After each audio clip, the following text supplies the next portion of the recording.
În Microsoft Word, folosirea inteligentă a secțiunilor poate schimba total aspectul și formatarea documentului nostru. De exemplu, putem utiliza pauzele de secțiuni pentru a orienta în mod diferit paginile din document. Bun venit la Cafeaua de Digitalizare! Sunt Claudia Ștefan, profesor de informatică și la Cafeaua de astăzi învățăm să folosim inteligent Microsoft Word pentru a orienta în mod diferit paginile din document cu ajutorul secțiunilor.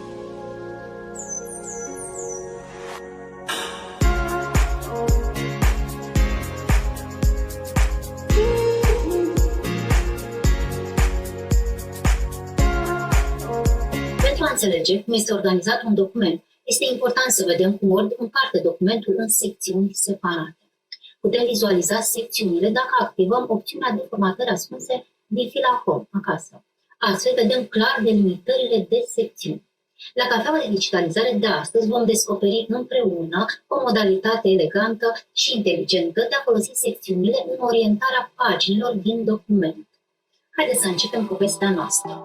Din fila acasă, Home, activăm opțiunea de formatări ascunse, care se află în secțiunea Paragraf. Microsoft Word împarte documentul în secțiuni separate. Prima secțiune este pagina de titlu. A doua secțiune este conținutul până la prima pagină orientată diferit. În acest caz, Landscape.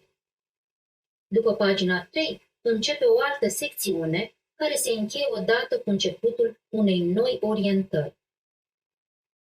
Prin vizualizarea opțiunilor de formatări ascunse, se observă că Word a inserat o pauză de secțiune la sfârșitul fiecărei secțiuni.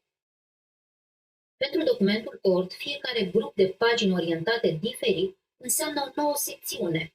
Dacă vreți să preluați controlul asupra orientării paginii, puteți adăuga manual pauze de secțiuni. Imaginați-vă că vreți să transformați o parte din informația documentului în mod peisaj, landscape. Plasați cursorul la începutul acesteia, navigați la fila Aspect, Layout, selectați opțiunea Întrerupere, Breaks și alegeți Next Page. Plasați acum cursorul la sfârșitul informației căreia vreți să-i schimbați orientarea și aplicați exact aceleași etape. Navigați la fila Aspect, Layout, selectați opțiunea Întrerupere, Breaks și alegeți Next Page.